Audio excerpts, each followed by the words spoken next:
जैसा कि आपको पता है कि चंद्रयान 3 मिशन चंद्रयान 2 की जो लैंडिंग की असफलता के बाद ये कंसीव किया गया था कि चंद्रयान 2 में आपको पता ही होगा कि एक ऑर्बिटर था और एक लैंडर था और लैंडर के अंदर एक प्रज्ञान रोवर था। तो ऑर्बिटर तो बहुत अच्छी तरह कार्य कर रहा है पिछले 4 सालों से और उसको लगभग 7 साल तक अच्छी तरह कार्य करता रहेगा, ऐसी हमारी आशा है। लेकिन जो 2019 में हमने जब सॉफ्ट लैंडिंग का प्रयास किया था तो लैंडर ठीक तरह से उतर नहीं पाया था, सॉफ्ट लैंडिंग नहीं कर पाया था। तो वो असफलता को देखते हुए फिर इसरो और भारत ने निर्णय किया कि हम एक चंद्रयान 3 मिशन भी करेंगे जो केवल लैंडिंग तक सीमित होगा। तो उसको ध्यान में रखते हुए चंद्रयान 3 की कल्पना की गई थी और 2019 से पूरा इसरो इसमें कार्यरत है और लगभग ये पिछले 4 सालों की मेहनत के बाद हमने ये चंद्रयान 3 यान तैयार किया है, चंद्रयान 3, और उसमें एक प्रोपल्शन मॉड्यूल है और एक लैंडर मॉड्यूल है। तो पहले जो ऑर्बिटर था उसकी जगह पे अभी प्रोपल्शन मॉड्यूल है। तो प्रोपल्शन मॉड्यूल लैंडर को चंद्र की ऑर्बिट में ले जाएगा और ले गया है और उसका कार्य पूरी तरह से अभी समाप्त हो चुका है। लेकिन फिर भी उसमें जो प्रोपल्शन मॉड्यूल में काफी फ्यूल बचा है तो उसके कारण वो लगभग 6 महीने तक तो मिनिमम कार्य करता रहेगा। चंद्र की 100 बाय 100 किलोमीटर ऑर्बिट में घूमेगा। जैसा कि आपको पता है कि 17 अगस्त को हमने ये प्रोपल्शन मॉड्यूल और लैंडर मॉड्यूल को अलग कर दिया है और प्रोपल्शन मॉड्यूल अभी 100 बाय 100 किलोमीटर की कक्षा में घूमेगा और वहां से उसमें एक पेलोड है, वो पृथ्वी की ओर देखेगा और उसके जो स्पेक्ट्रोस्कोपी है, पोलरिमेट्रिक स्पेक्ट्रोस्कोपी स्टडी करके जो लिविंग प्लेनेट कैसा होता है उसकी जानकारी हमको चंद्र के ऊपर से देता रहेगा। सर 23 अगस्त को लैंडिंग प्रोसेस कितनी ऊंचाई से शुरू होगी और लैंडर की स्पीड क्या रहेगी? तो जैसा कि मैं बता रहा था कि प्रोपल्शन मॉड्यूल तो चंद्र की कक्षा में घूमता रहेगा और साथ में उसके साथ जो लैंडर मॉड्यूल है जिसको कि हम सॉफ्ट लैंडिंग कराने की कोशिश कर रहे हैं, तो वह 17 अगस्त को लगभग 157 बाय 167 किलोमीटर की कक्षा में था। वो अभी 113 बाई 113 की ऑर्बिट में घूम रहा है और उसको 100 बाई 30 किलोमीटर की ऑर्बिट में जाने के बाद 23 अगस्त को 30 किलोमीटर की ऊंचाई से वह नीचे की ओर प्रयाण करेगा। सर लैंडिंग में कितनी मुश्किल हो सकती है और यदि 23 तारीख को कोई टेक्निकल प्रॉब्लम आती है तो क्या होगा सर? तो 30 किलोमीटर की एल्टीट्यूड या हाइट से लैंडर नीचे की ओर चंद्र की सतह पर जाने का प्रयास करेगा 23 अगस्त को और उसके 2 घंटे पहले हम पूरे जो कमांड है वो यहाँ से जो हमारा बाइलालू अर्थ स्टेशन है वहां से अपलोड कर देंगे लैंडर मॉड्यूल के अंदर और उसके बाद जो लैंडर मॉड्यूल की हेल्थ चेकिंग, टेलीमेट्री और चंद्र में जो स्थिति है उसको सबको ध्यान में रखते हुए लगभग 2 घंटे पहले हम ये निर्णय लेंगे कि उस दिन चंद्र पे उतराण करना ठीक रहेगा कि नहीं रहेगा। तो अगर मेरे ख्याल से कोई और मुश्किल तो आने वाली है नहीं और हम पूर्णतया 23 अगस्त को ही चंद्र पे उतरने का प्रयास करेंगे। बट अगर कोई हमको ऐसा आपत्तिजनक लगता है तो हम लैंडिंग को पोस्टपोन करके 27 अगस्त को करेंगे। तो उसके लिए भी हमने पूरा सावधानी बरती है और उसके लिए जो भी कार्य करना है वो जो सब प्रणाली है वो सब भी तैयार रखी है।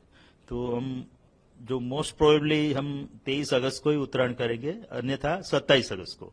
और 23 अगस्त को 30 किलोमीटर की हाइट से वो लैंडर नीचे उतरने का प्रयास करेगा। तो और उसकी जो वेलोसिटी होगी 30 किलोमीटर की हाइट पे वो लगभग 1.68 किलोमीटर पर सेकंड, जो काफी गति मानी जाती है, स्पीड मानी जाती है, उससे वो नीचे की ओर प्रयाण करेगा। और जैसा कि आपको पता है चंद्र का जो गुरुत्वाकर्षण है वो उसको नीचे की ओर खींचेगा।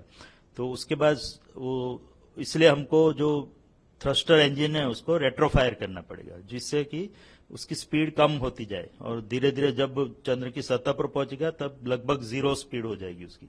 तो उसके लिए हमको इंजन थ्रस्टर फायर करेंगे। तो ऐसे 4 थ्रस्टर इंजन हमने लगाए हुए हैं लैंडर मॉड्यूल में। तो पहले 30 किलोमीटर से वो 7.5 किलोमीटर पे आएगा, वहां से 6.8 किलोमीटर पे आएगा। उसके बाद वो 2 इंजन हम बंद कर देंगे और फिर 2 इंजन से ही नीचे की ओर प्रयाण करेगा। जो 2 इंजन उसको रिवर्स थ्रस्ट देंगे, जिसके कारण जैसे कि मैंने बताया, जब 30 किलोमीटर पे था उसकी गति 1.68 किलोमीटर पर सेकंड थी, वो 6.8 किलोमीटर तक आते आते 350 मीटर पर सेकंड तक हो जाएगी, यानी कि 4 गुना कम हो जाएगी। उसी तरह वो 6.8 किलोमीटर से फिर 800 मीटर तक आएगा और तब लगभग उसकी स्पीड जो है वो 0 मीटर पर सेकंड जैसी हो जाएगी। और उसके बाद सीधे 150 मीटर तक नीचे प्रयाण करेगा, जिसको वर्टिकल डिसेंट बोलते हैं। और उसके बाद अन्य जो हमने सेंसर और कैमरा लगाया है उसके इनपुट लेके और उसमें जो रेफरेंस डेटा स्टोर किया गया है, रेफरेंस इमेजेस, उससे उसको कंपेयर करके वो डिसाइड करेगा, वो निश्चित करेगा कि वो जो जगह पे लैंडर खड़ा है वहां पे घूम रहा है, वह उसके सीधा नीचे उतरने से वो सही जगह पे लैंडिंग कर पाएगा। अगर उसको लगता है कि ये जगह अनुकूल नहीं है तो थोड़ा XY डायरेक्शन में प्रयाण करेगा, थोड़ा दाईं ओर या बाईं ओर मुड़ेगा और लगभग 60 मीटर तक जाएगा और उसके बाद सीधा नीचे प्रयाण करेगा। तो ये दोनों सिनेरियो हमने प्रोग्राम किए हुए हैं। और अगर उसको लगता है कि वो बिल्कुल ही अलग जगह पे पहुंच गया है, जिसकी संभावना काफी कम है, बट तो भी हमने उसके लिए जो बोलते हैं कि साल्वेज मोड, एक इमरजेंसी मोड भी रखा हुआ है, जो उसको ऑटोमेटिक लैंडिंग की ओर ले जाएगा, जिसमें वो खुद ही निर्णय करेगा कि कौन सी जगह श्रेष्ठ है उतरने के लिए। क्योंकि आपको पता होगा कि हम साउथ पोल यानी कि जो चंद्र के दक्षिण ध्रुव की ओर जा रहा है, कि वहां की जमीन बहुत ही उबड़ खाबड़ है, उसमें काफी क्रेटर्स और बोल्डर्स है, तो जमीन उतनी सपाट जमीन नहीं है जो कि विषुवत वृत्त पे पाई जाती है। तो बाकी जो भी लैंडिंग हुए हैं दूसरे देशों द्वारा, अमेरिका या चीन या रशिया द्वारा, वो सब लैंडिंग विषुवत वृत्त पे हुए चंद्र के, जहाँ की जमीन काफी सीधी और सपाट जमीन है, तो उसमें उतरना रिलेटिवली बहुत ही इजी रहता है। बट उसको छोड़ के हमने साउथ पोल की ओर प्रयाण किया है 70 डिग्री लैटिट्यूड पे, और जहाँ की जमीन काफी उबड़ खाबड़ है, हेजार्डस है जिसको कहा जाए, तो उस जमीन में से हमको एक सपाट एरिया फाइंड आउट करना है, जो एरिया जिसमें उतनी उबड़ खाबड़ जमीन ना हो, तो वो फाइंड करने के लिए हमने 4x2.4 किलोमीटर का एक एरिया आइडेंटिफाई किया है, लैंडिंग साइट जिसको बोलते हैं। और उसमें उसको अलग अलग 24 मीटर के भागों में डिवाइड कर दिया गया है। तो और उसमें से एक जगह पे हम उत्तरायण करेंगे, यहाँ पे नीचे प्रक्षेपण करेंगे। और जैसे कि मैंने बताया, वो जगह अगर ठीक नहीं है तो थोड़ी उसमें से ही लगभग 3900 ऐसी सब इमेजेस हमने स्टोर करके रखी है। उसमें से जैसा कि मैंने बताया, वो 800 मीटर से सीधा नीचे वहीं पे उतर जाएगा, और खासकर वही आइडियल साइट है हमारे लिए। बट कुछ अगर थोड़ा बहुत जरूरत पड़ी तो थोड़ी साइड में खिसक के दूसरी एक साइड पे जाएगा, जो भी रिलेटिवली सेफ साइड रहेगी। और जैसा कि मैंने बताया, अगर 23 अगस्त को हम उत्तरायण का प्रयास नहीं करते और 27 अगस्त को करते हैं, तो वो लगभग जो मेन साइट है उससे 400 से 450 किलोमीटर दूर रहेगी, यानी कि अहमदाबाद के बदले हम बंबई में उत्तरायण करेंगे, उस प्रकार का सीनरी होगा। बट वो साइट भी उतनी सही नहीं है जो पहली साइट है, बट फिर भी उसमें भी हम सफलतापूर्वक नीचे लैंडिंग करने में सफल हो जाएंगे, ऐसी हमारी पूरा कॉन्फिडेंस है। सर, चंद्रयान के सॉफ्ट लैंडिंग के दौरान आखिरी 17 मिनट काफी महत्वपूर्ण रहे थे, जिसे टेस्ट 17 भी कहा जाता है। इन आखिरी 17 मिनट का क्या महत्व है? ये पूरा जो मैंने प्रक्रिया बताई, 30 किलोमीटर से नीचे उतरने पहले 7.5, 6.8, फिर 800 मीटर, 800 मीटर से 150 मीटर, फिर 150 मीटर से 30 मीटर और 10 मीटर, और फिर नीचे की ओर प्रयाण करके चंद्र की सतह पर उतरना। तो ये पूरा उसमें उसकी स्पीड रिड्यूस करते करते जो समय निकलेगा वो लगभग 17 मिनट और 21 सेकंड तक होगा, जो मिनिमम टाइम है। और जो मैक्सिमम टाइम है, जैसे कि मैंने बताया, थोड़ा खिसक के उतरना पड़ेगा तो 17 मिनट और 32 सेकंड लगेंगे। तो ये 17 मिनट्स ऑफ टेरर जिसको बोलते हैं, उस प्रकार की जो हमारे लिए क्रिटिकल हो या भयावह कह सकते हैं वो है, क्योंकि उसमें कोई भी गलती की संभावना भी रहती है। जैसा कि आपको पता है कि यहाँ बैठे बैठे हम पूरा वो कर रहे हैं, कंट्रोल कर रहे हैं लैंडर को नीचे उतारने का, तो उसमें कहीं अगर कुछ त्रुटि रह गई हो, जो कि ऐसी संभावना काफी कम है, बट फिर भी स्पेस आखिर रिस्की बिजनेस है, तो उसमें कुछ हम कह नहीं सकते, कोई भी सिस्टम में अगर माल फंक्शनिंग होता है, कुछ और प्रॉब्लम डेवलप होता है। बट इस बार हमने ये ध्यान रखा है कि हमारा जो डिजाइन है वो पूरा फेलियर को ध्यान में रख किया गया है कि जनरली हम डिजाइन करते हैं कि सक्सेस कैसे मिले, कि सफलता कैसे मिले। बट इस बार हमने ये ध्यान रखा है कि अगर निष्फलता के कोई संभावना रहती है तो उसको कैसे ओवरकम किया जाए, उसको कैसे पार करके हम फिर भी सफल हो पाए। इसी कड़ी क्षणों में भी हम प्रशिक्षण से पार उतरे, तो उसकी संभावना को देखते हुए डिजाइन किया गया है। और आप सबकी शुभकामनाओं, शुभेच्छाओं से हमको संपूर्ण आशा है कि हम 23 अगस्त को देश में एक खुशी की लहर दौड़ पाएगी। सर, सफलतापूर्वक लैंडिंग होती है तो देश के लिए कितनी बड़ी उपलब्धि होगी और इससे क्या फायदा होगा फ्यूचर में? आप सीधे ऐसे देखें तो सीधे सीधा कोई उतरने से हमको वैसा कोई फायदा, कुछ वहां से कोई खजाना मिलने वाला है ऐसा तो है नहीं। हम तो प्रयत्न करें कि वहां जाके हम लैंडिंग करें और उसके बाद उस वहां की जमीन पे एक्सपेरिमेंट करें, जिससे हमको पता लग पाए कि अगर वहां पे वाटर मॉलिक्यूल है, हाइड्रोक्सिन मॉलिक्यूल है, या सॉइल में और भी कोई मिनरल्स है, तो उसको भविष्य में वहां पे खुदान करके पृथ्वी पे लाना हो, और तो उस टाइप के सब जो एक्सपेरिमेंट है वो करने का हम प्रयास कर रहे हैं। बट तो इस तरह से देखें तो सीधे सीधा उतरने से हमको कुछ रातों रात कुछ फायदा मिलने वाला है नहीं। उससे तो हमारे प्रशिक्षण में सहायता मिलेगी और हमारा जो अंडरस्टैंडिंग है, नॉलेज है, वो बढ़ेगा। बट जो नॉन टेंजिबल इसका आउटपुट है, जो उसका जो लाभ है, वो आप सबने भी देखा होगा। पिछले 40-50 दिनों से हम देख ही रहे हैं, चंद्रयान के प्रक्षेपण के बाद 14 जुलाई के बाद, कि लोगों में काफी उत्सुकता है और इवन छोटे बच्चों में और अनपढ़ लोगों में भी यह उत्सुकता है कि चंद्रयान कब वहां पहुंचेगा और ये चंद्रयान क्या है, उससे क्या फायदा होने वाला है, उससे विज्ञान में क्या हमको रुचि मिलेगी, उससे अन्य क्या रोचक तत्व हमको मिल पाएंगे। तो लोगों को विज्ञान और गणित के प्रति जो रुचि है वो बढ़ने लगी है। तो जिसको बोलते हैं देश का ओवरऑल जो साइंटिफिक टेम्परामेंट है वो काफी ऊंचा हो रहा है, बढ़ रहा है।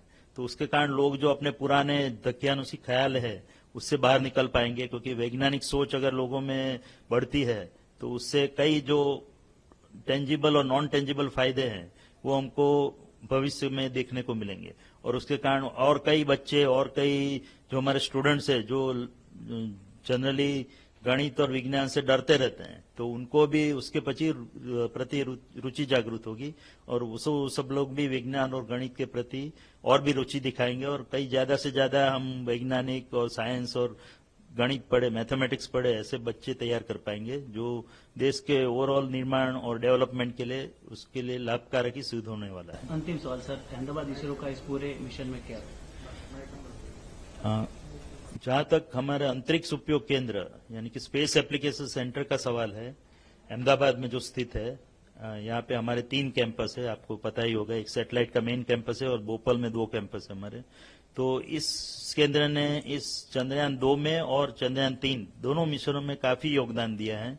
और चंद्रयान 3 की लगभग 11 प्रणालियां जो लैंडर के साथ सीधे सीधे संबंध रखती है, ऐसी 11 सिस्टम, 11 प्रणालियों में हमारे केंद्र का योगदान है। उसमें 8 कैमरा सिस्टम्स हैं और एक रडार अल्टीमीटर सेंसर है, और इसके साथ साथ जो उसकी जो मेन प्रोसेसिंग सिस्टम है, जिसको उसका हृदय या तो उसका मस्तिष्क कहा जाएगा, ब्रेन कहा जाएगा, तो वो प्रोसेसिंग सिस्टम भी हमने यहाँ पे बनाई है। उसके एल्गोरिदम्स भी यहाँ पे डेवलप हुए हैं। तो जो भी हमको सेंसर से इनपुट मिलेंगे वो सब इनपुट लेके हम उसमें से ये सेंसर का इनपुट वो प्रोसेसिंग सिस्टम में जाएगा और उससे जो लैंडर का मेन कंप्यूटिंग सिस्टम है, जिसको कि एनजीसी कंप्यूटर कहते हैं, उसको जो कंट्रोल करने के लिए जो इनपुट चाहिए वो सब इनपुट ये सिस्टम से उसको प्रोवाइड किए जाएंगे। तो इस तरह से देखा जाए तो जो सॉफ्ट लैंडिंग है उसमें रियल टाइम में एक तो सेंसिंग एलिमेंट्स और उसके साथ साथ उसके ऊपर से जो निर्णय करने हैं उसके बारे में पूरा योगदान ये हमारे केंद्र ने यहाँ पे दिया है। और जो दूसरी एक महत्वपूर्ण बात है कि जो लैंडिंग साइट पे हम लैंडिंग करने वाले हैं, तो वो लैंडिंग साइट का विश्लेषण भी हमारे वैज्ञानिकों ने यहाँ पे हमारे सेंटर में किया है। पहले से चंद्र की जो तस्वीरें हैं उसका अध्ययन करके हमने ये चुनाव किया कि कौन सी लैंडिंग साइट हमारे लिए उपयुक्त रहेगी, जहाँ पे हम सेफली जाके लैंड कर सकते हैं। क्योंकि जैसा कि मैंने बताया, चंद्र के ऊपर जमीन उतनी सीधी जमीन नहीं है, काफी क्रेटर और बोल्डर्स वहां पे शामिल है। तो उसी जमीन में से एक अच्छी जमीन ढूंढ के वहां पे उतरना वो कोई आसान काम नहीं है, बहुत ही कठिन कार्य है। तो पूरे चंद्र के तस्वीरों का उसको विश्लेषण करके, एनालिसिस करके और उसका स्टडी करके हमने जो चंद्रयान 2 में भी निर्णय किया था और उसको और भी अच्छी तरह से विश्लेषण करके चंद्रयान 3 के लिए लैंडिंग साइट जो सिलेक्शन किया है वो सब कार्य हमारे सेंटर में हुआ है। तो इस तरह से हमारे केंद्र का बहुत ही काफी योगदान रहा है। और अगर चंद्रयान 3 सफलतापूर्वक 23 अगस्त को लैंडिंग करेगा